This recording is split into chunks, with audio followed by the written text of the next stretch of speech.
Tertium Organum. P. de Ouspensky. El tercer canon del pensamiento. Una clave para los enigmas del mundo. Capítulo 11. La ciencia y el problema de la cuarta dimensión. Documento leído por el profesor N. Aumov, en la Convención Mendeleyeviana de 1911. Los rasgos y problemas característicos del pensamiento natural científico contemporáneo. La nueva física. La teoría electromagnética. Los principios de la relatividad. Los trabajos de Einstein y Minkowski. La existencia simultánea del pasado y del futuro. El ahora eterno. El libro de Van Manen sobre las experiencias ocultas. Diagrama de una figura tetradimensional. Hablando en general acerca de los problemas del tiempo, del espacio y de las dimensiones superiores expuestos en los capítulos anteriores, es imposible evitar que nos fijemos una vez más en la actitud de la ciencia respecto de aquellos problemas. A muchas personas les parece un acertijo la actitud del conocimiento exacto respecto de aquellas cuestiones. Empero, estas son indudablemente las más importantes de todas las que, en la actualidad, ocupan la atención del pensamiento humano. Si esto es importante, entonces, ¿por qué la ciencia no habla acerca de ello? ¿Y por qué, por el contrario, la ciencia sigue repitiendo afirmaciones adversas, pretendiendo no conocer, o no advertir, toda una serie de teorías e hipótesis que han sido adelantadas? La ciencia debe ser la investigación de lo incógnito. ¿Por qué no se empeña entonces en investigar esta incógnita que durante tanto tiempo se le patentizó y que muy pronto cesará incluso de ser desconocida? A esto solo puede responderse que, desgraciadamente, solo una pequeñísima parte de la ciencia académica oficial emprende lo que debe, o sea, investigar lo nuevo y lo desconocido. La mayor parte de ella es meramente instrucción sobre lo que hace tiempo que se convirtió en un lugar común para el pensamiento independiente, o lo que es aún peor, que hace tiempo que se tomó obsoleto y se desechó como inútil.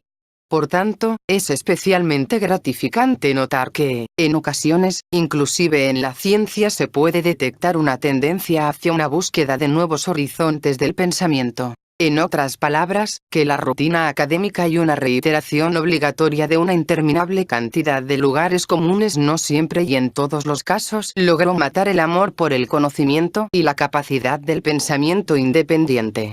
Aunque muy tímida y tentativamente, en algunos de sus representantes más audaces, la ciencia, en los últimos decenios tocó, después de todo, los problemas de las dimensiones superiores, y en tales casos llegó a resultados casi idénticos a los expuestos en los capítulos anteriores.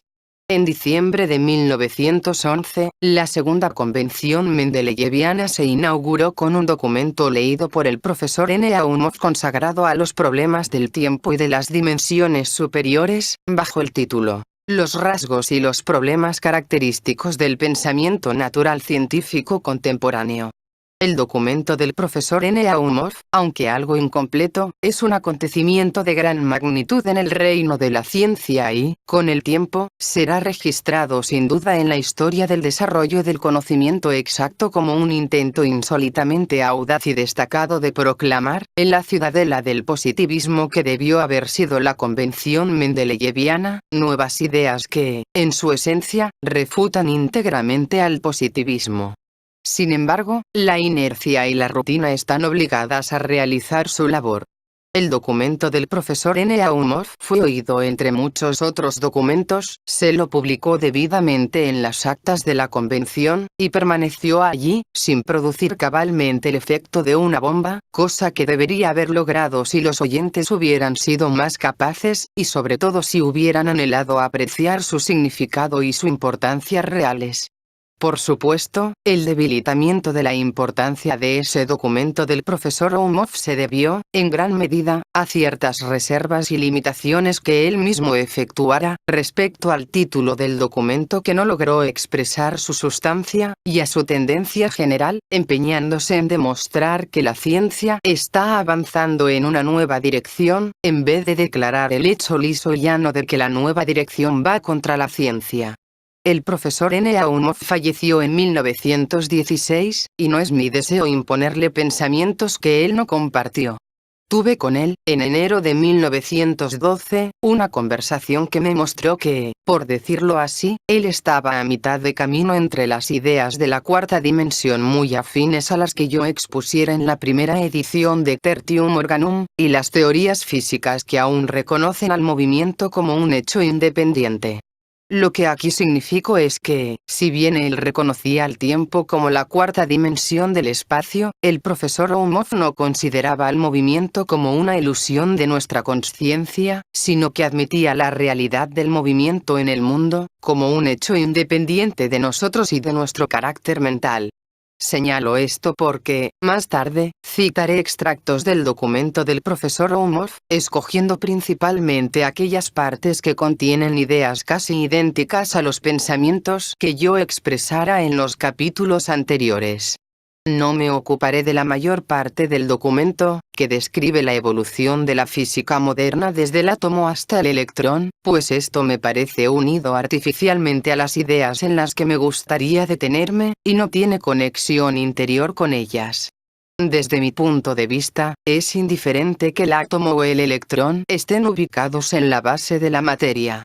En mi opinión, la base de la materia es la ilusión, o en otras palabras, la forma de representación. Y un desarrollo coherente de las ideas del espacio superior, que el profesor Oumov ubicó en la base de su documento, debería conducir, según mi opinión, a la negación del movimiento, tal como un desarrollo coherente de las ideas de la física matemática debería conducir a la negación de la materia, como una sustancia. Habiendo mencionado a los electrones, debo añadir que hay un medio de reconciliar las últimas ideas científicas con los datos del método psicológico, a saber, por medio de los sistemas antiquísimos de la cábala, la alquimia y demás, que pusieron en la base del mundo material 4 principios o 4 elementos, de los que los dos primeros, el fuego y el agua, corresponden a los electrones positivo y negativo de la física moderna. Pero para esto los electrones no deben tomarse simplemente como unidades electromagnéticas, sino como principios, o sea, como dos principios contrarios que constituyen el mundo. El documento del profesor Oumov es interesante y digno de nota porque ya está en el umbral mismo de la metafísica. Puede ser que lo único que se alce en su camino sea la duradera fe en el valor del método positivista, que de hecho muere cuando se proclaman las nuevas consignas del conocimiento. La introducción a nuestro trabajo venidero, dice el profesor N. Oumov, debe consagrarse muy apropiadamente a las experiencias del pensamiento científico en su busca de la imagen del mundo. La necesidad urgente del trabajo científico siguiendo estas líneas será clara, si nos volvemos hacia los preceptos de nuestros grandes pioneros de la ciencia. Estos preceptos representan los profundos motivos de un servicio activo a la ciencia natural y a la humanidad. Es útil expresarlos en nuestros tiempos en los que el pensamiento se dirige principalmente hacia cuestiones de organización de la vida. Recordemos la profesión de fe del científico natural. Afirma el poder del hombre sobre la energía, el tiempo y el espacio. A conocer la arquitectura del mundo y, en este conocimiento, hallar una base para la previsión creadora. Esta previsión inspira confianza en que la ciencia natural no fracasará en continuar el trabajo grande y responsable de crear, en medio de la vieja naturaleza, una nueva naturaleza adaptada a las acrecentadas exigencias de la humanidad. La nueva naturaleza se convirtió en una necesidad vital en el individuo y la actividad pública. Pero su grandeza y su poder parecen traer contento a nuestro pensamiento. La necesidad de estabilidad en la vida diaria y la brevedad de la experiencia personal en comparación con la evolución de la Tierra, conducen a los hombres a la fe, y crean el espejismo de la estabilidad del circundante orden de las cosas no solo en el presente, sino también en el futuro. Los creadores de la ciencia natural no comparten este tranquilo punto de vista, y a esta circunstancia la ciencia natural debe su desarrollo constante. Yo me aventuro a levantar este velo brillante y familiar y revelar los más recónditos recodos del pensamiento científico, equilibrado sobre la línea divisoria entre dos conceptos del mundo. El timonel de la ciencia debe estar constantemente vigilante, no obstante la prosperidad de su viaje. Las estrellas deben brillar constantemente encima de él, por las que él traza su curso en el océano de lo desconocido. En la época actual, las constelaciones del cielo de nuestra ciencia cambiaron, y brilló una nueva estrella, que no tiene igual en cuanto a brillo. La persistente investigación científica expandió el volumen de lo cognoscible a dimensiones que eran inconcebibles hasta hace poco, unos 15 o 20 años atrás.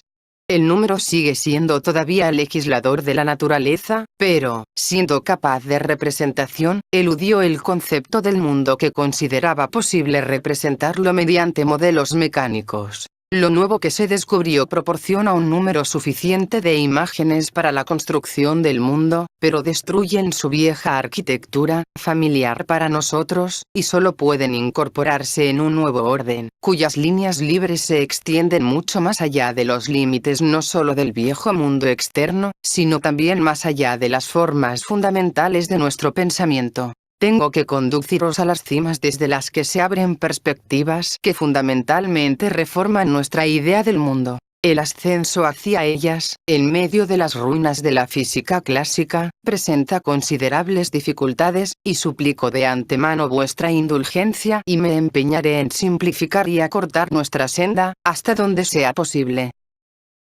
Además, el profesor Oumov traza el cuadro de la evolución de la forma desde el átomo hasta el electrón, desde las ideas materiales y mecánicas del universo hasta las ideas electromagnéticas.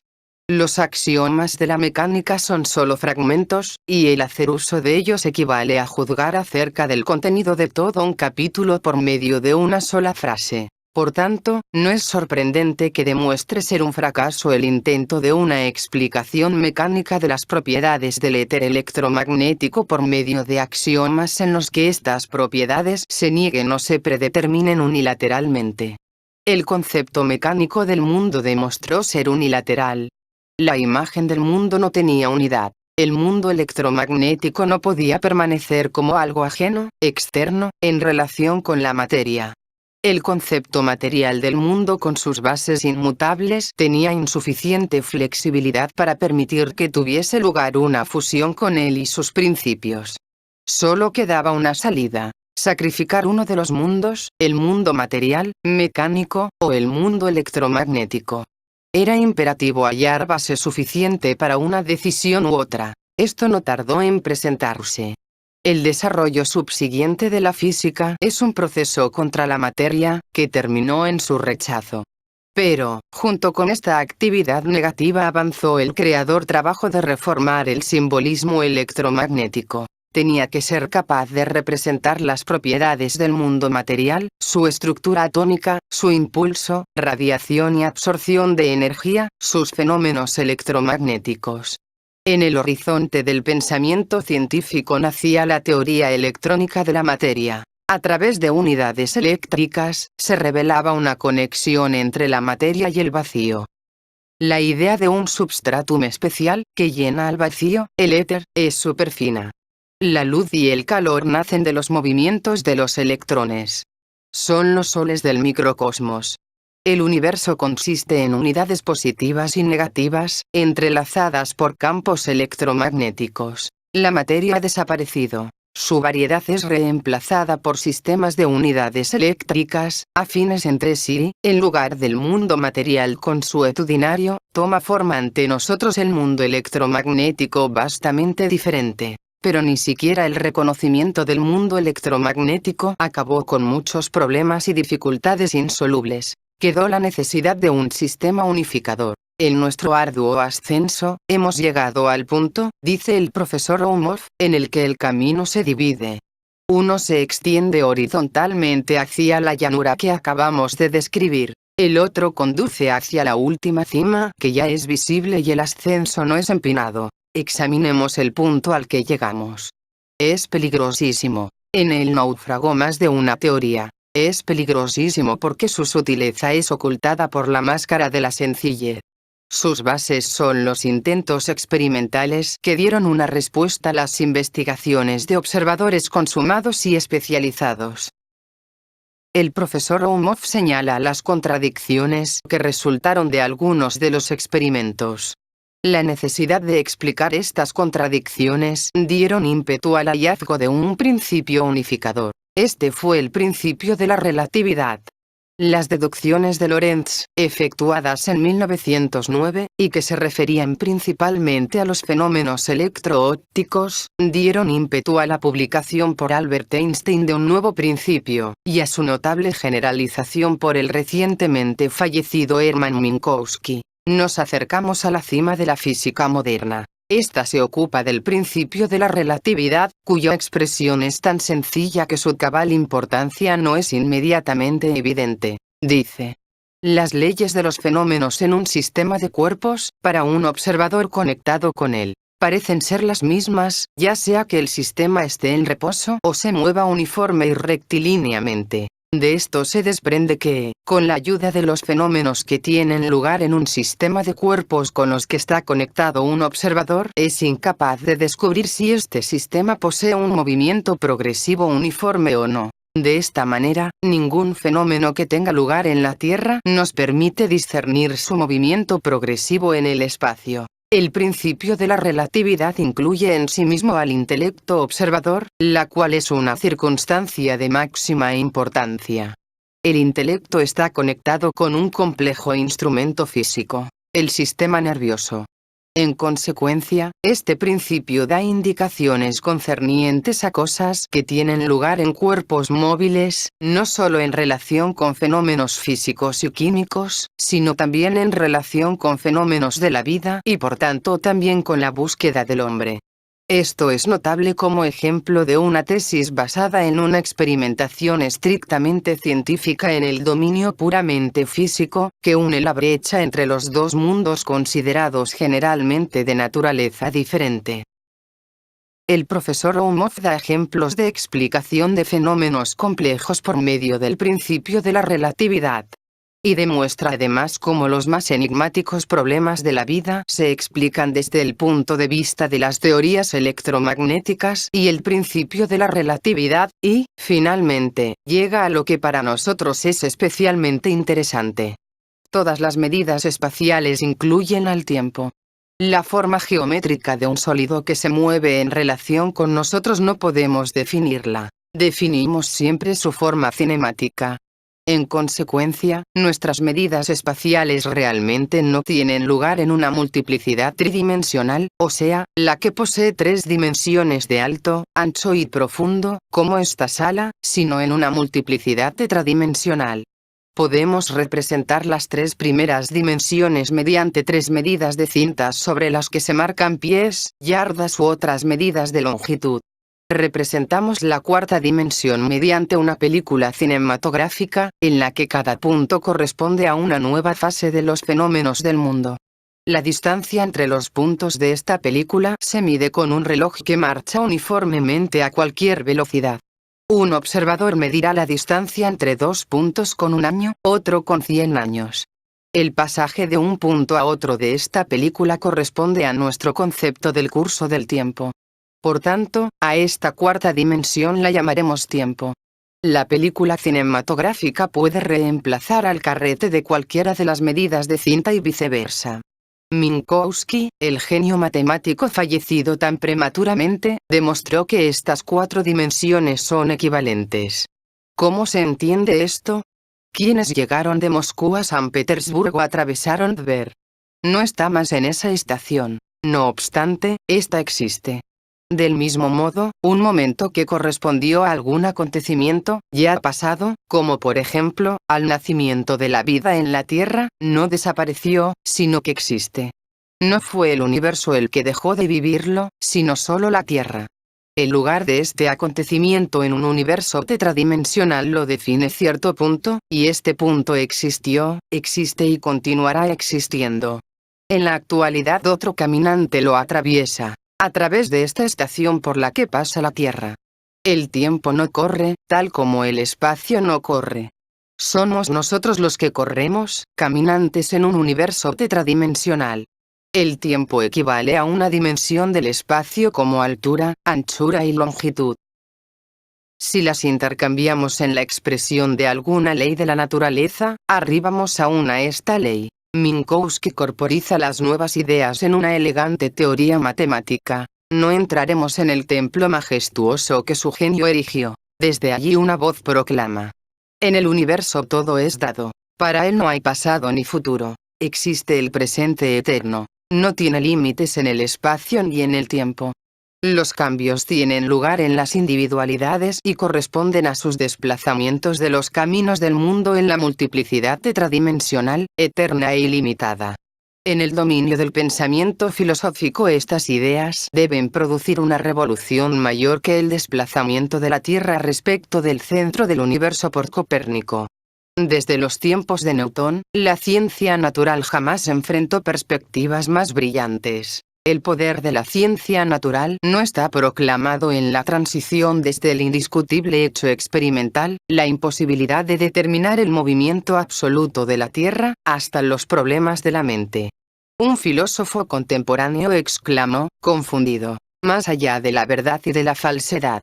Cuando nace el culto de un nuevo Dios, su palabra no se entiende siempre claramente. El verdadero significado solo se revela con el tiempo. Pienso que esto es también cierto respecto del principio de la relatividad.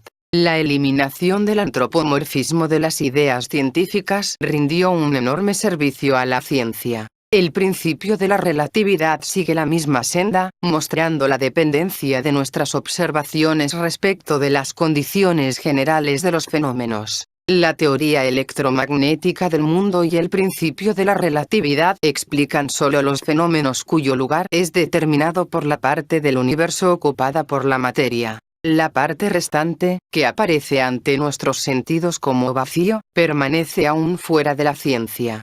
Pero las playas del mundo material son bañadas constantemente por las olas de energía que provienen de aquel océano agitado que está vacío para nuestros sentidos, pero no para nuestra razón. ¿No es el dualismo de materia y vacío un antropomorfismo y, además, el último de la ciencia?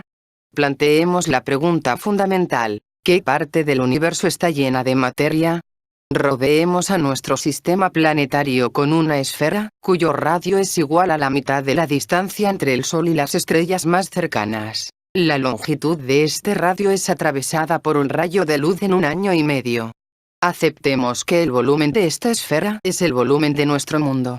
Ahora bien, partiendo del Sol, como el centro, tracemos otra esfera menor, cuyo radio es igual a la distancia entre nuestro Sol y el planeta más lejano. Presumo que la materia de nuestro mundo, concentrada en un solo lugar, no insumirá más de 1/10 parte del volumen de la esfera planetaria. Pienso que esta cifra es considerablemente exagerada.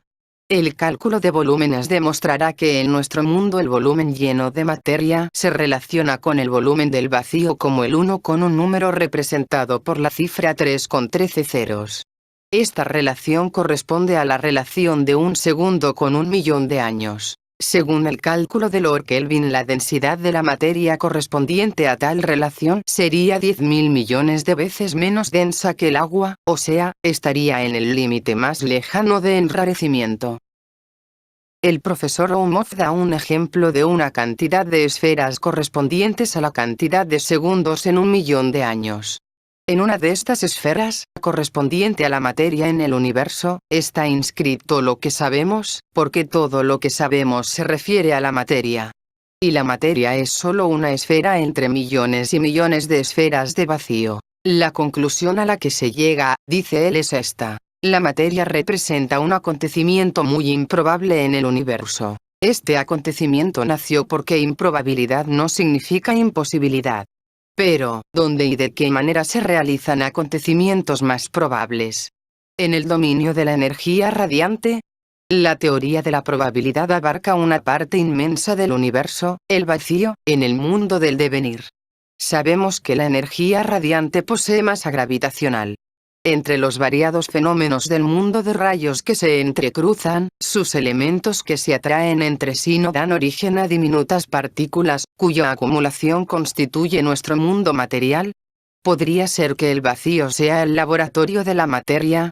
El mundo material es el horizonte limitado que se abre ante un hombre que salió a internarse en un campo. Para sus sentidos, la vida es abundante solamente dentro de los límites de este horizonte. Fuera de este, para los sentidos del hombre, solo es vacío. No quiero iniciar una polémica contra aquellos pensamientos del documento del profesor Oumov con los que no coincido. Empero, señalaré y enumeraré las cuestiones que surgen, en mi opinión, de la incompatibilidad de algunas premisas. La antítesis entre vacío y el mundo material suena casi ingenua después de las palabras recién citadas de Minkowski acerca de lo necesario que es para la ciencia pasar a las cuestiones de la mente cuando se ocupa de problemas puramente físicos. Además, no veo diferencia esencial entre el universo material o mecánico y el electromagnético. Todo esto es tridimensional. En el universo electromagnético no hay todavía una transición apropiada a la cuarta dimensión. Y el profesor Oumov solo efectúa un intento incuestionable de conectar al mundo electromagnético con las dimensiones superiores. Dice: la hoja de papel, cubierta con símbolos electromagnéticos, que hemos usado como una cobertura del vacío, puede considerarse como millares de separadas hojas superpuestas, cada una de las cuales representa el campo de una pequeña cantidad o carga eléctrica. Esto es todo. El resto es, después de todo, tan tridimensional como la teoría de los átomos y el éter. Presenciamos el funeral de la vieja física, dice el profesor Oumov. Y esto es verdad. Pero la vieja física no se pierde y desaparece en las teorías electromagnéticas, sino en las ideas de una nueva extensión del espacio que, hasta ahora hemos llamado tiempo y movimiento.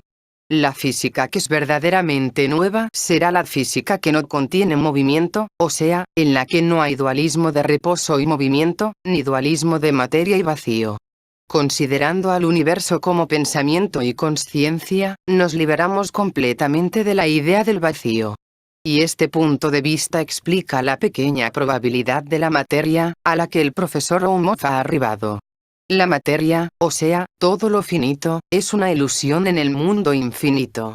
De los numerosos intentos psicológicos para investigar la cuarta dimensión, solo me detendré en el libro de Johann van Manen, Some Occult Experiences. Este libro contiene un notable dibujo de un cuerpo tetradimensional que el autor vio con su visión interior.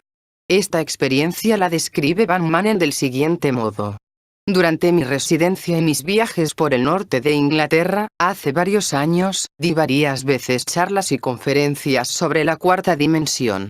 Un día, irás a acostarme, permanecí totalmente despierto discurriendo sobre un problema conectado con este tema. Yo trataba de visualizar o idear la forma de un cubo tetradimensional, que imaginaba que era la figura tetradimensional más simple. Para mi gran asombro, primero vi claramente ante mí un globo tetradimensional y después un cubo tetradimensional, y tan solo entonces aprendí de esta lección objetiva que el globo es el cuerpo más simple, y no el cubo, como la analogía tridimensional debía habérmelo dicho de antemano. Lo notable era que el claro empeño en ver lo uno me hizo ver lo otro. Vi las formas como ante mí en el aire, aunque la habitación estaba oscura, y detrás de las formas vi claramente en las cortinas una hendidura a través de la cual se filtraba en la habitación un destello luminoso. Este fue un caso en el que puedo fijar claramente la impresión de que los objetos que vi estaban fuera de mi cabeza. En la mayoría de los otros casos yo no podría decirlo tan claramente, pues participan de un carácter doble, sintiéndoselos casi por igual como fuera y dentro del cerebro. Renuncio al intento de describir al cubo tetradimensional en cuanto a su forma. La descripción matemática sería imposible, pero al mismo tiempo desintegraría la impresión real totalmente. El globo tetradimensional puede describirse mejor. Era un globo tridimensional corriente del cual, en cada lado, comenzando en su circunferencia vertical, salían cuernos torcidos y afilados que, con un giro circular, unían sus puntas encima del globo del que partían. De este modo se forman tres círculos, representando el inferior al globo inicial, el superior al espacio vacío, y el mayor circunscribiendo al conjunto. Si ahora se entiende que el círculo superior, el espacio vacío, no existe y el círculo inferior, pequeño, es idéntico al círculo exterior, grande, se habrá transmitido la impresión, al menos hasta cierto punto. Siempre pude recordar fácilmente este globo. Recordar el cubo es mucho más difícil, y tengo que concentrarme para rememorarlo. De manera parecida, tuve extrañas visiones de figuras pentadimensionales y hexadimensionales. Al menos, sentí como si las figuras que vi fueran pentadimensionales y hexadimensionales. En estos asuntos es necesaria la máxima cautela. Soy consciente de que entré en contacto con estas cosas hasta donde el cerebro físico lo permite, sin negar que más allá de lo que el cerebro captó había algo más sentido en esa ocasión, que no fue transmitido. No puedo describir la figura hexadimensional. Todo lo que recuerdo de ella es que, en esa ocasión, me dio una impresión de forma de lo que podríamos llamar diversidad en la unidad, o síntesis en la diferenciación. La visión pentadimensional se describe mejor, o más bien se sugiere, diciendo que semejaba un mapa en relieve de los Alpes, con la singularidad de que todos los picos montañosos y todo el paisaje representados en el mapa eran una sola montaña, también, en otras palabras, como si todas las montañas tuvieran una sola base.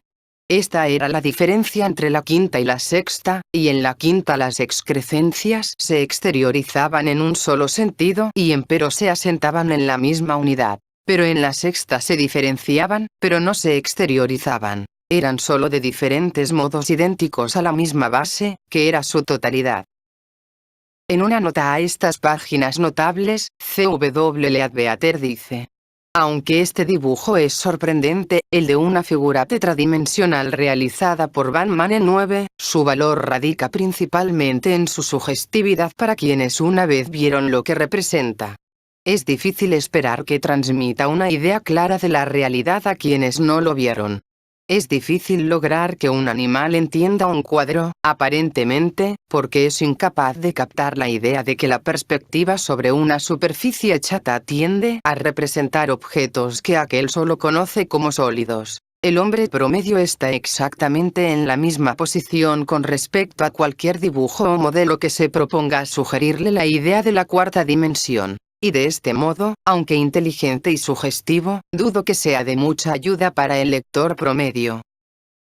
Por mi parte puedo decir que el significado verdadero de la visión de Van Manen es difícil apreciarlo incluso con los medios de que disponemos. Al ver en su libro el dibujo aquí reproducido, de inmediato entendí y sentí todo lo que este significa. Pero en algo no estuve de acuerdo con Van Manen en la interpretación de este dibujo, cuando escribe: a la impresión total también la podemos llamar la de un anillo. Pienso que fue entonces, mirando el dibujo, que entendí por primera vez que la denominada visión tetradimensional es la visión con referencia a un concepto espacial que surge de la percepción visual de la densidad. Esta observación, a pesar de toda su cautela, me parece peligrosa pues crea la posibilidad del mismo error que detuvo a Hinton en muchas cosas. Este error consiste en la posibilidad de construir cierta dimensión pseudo-cuarta que, en realidad, está enteramente en 3 dimensiones. En mi opinión, la figura está llena de movimiento. Toda la figura me parece móvil, como si surgiese constantemente en el punto de encuentro de los agudos extremos, esparciéndose de allí y reabsorbiéndose allí. Pero ahora no analizaré ni examinaré la experiencia de Van Manen, dejando esto a los lectores que tuvieron experiencias similares. Con respecto a las descripciones de Van Manen de sus observaciones de las dimensiones quinta y sexta, me parece que en ellas nada justifica la suposición de que se refieren a un dominio superior y más complejo que el mundo tetradimensional. En mi opinión, todo esto no es más que observaciones del dominio de la cuarta dimensión. Pero lo notable en ellas es su semejanza con las experiencias de algunos místicos, especialmente las de Jacob Boehme. Además, el método de la lección objetiva es interesantísimo, o sea, aquellas 2 imágenes que Van Manen vio y de cuya comparación sacó sus conclusiones.